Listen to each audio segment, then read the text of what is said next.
ক্রমশ অবনতি হচ্ছে বরগুনার ডেঙ্গু পরিস্থিতি। জেলায় ২,০০০ ছাড়িয়েছে আক্রান্তের সংখ্যা।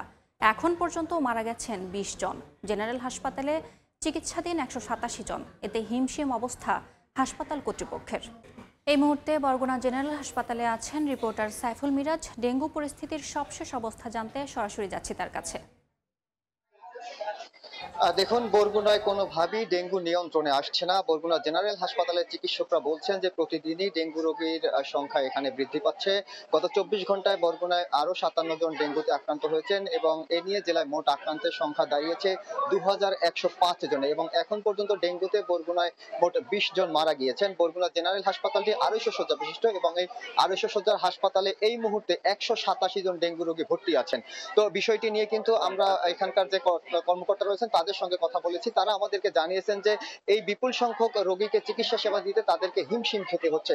অন্যদিকে বরগুনায় ডেঙ্গুর আক্রমণ বৃদ্ধি পাওয়ার কারণ অনুসন্ধানে আইইডিসিআর এর একটি প্রতিনিধি দল বরগুনায় গত ৪ দিন ধরে অনুসন্ধান চালাচ্ছেন।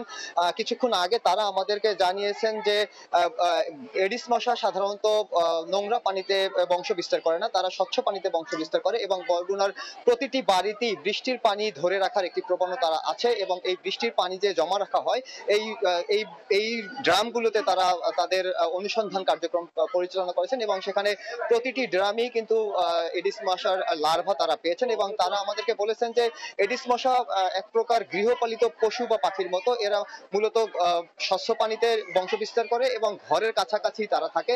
এ কারণে বরগুনার প্রায় ঘরে ঘরেই কিন্তু ডেঙ্গু আক্রান্ত রোগী শনাক্ত হয়েছে।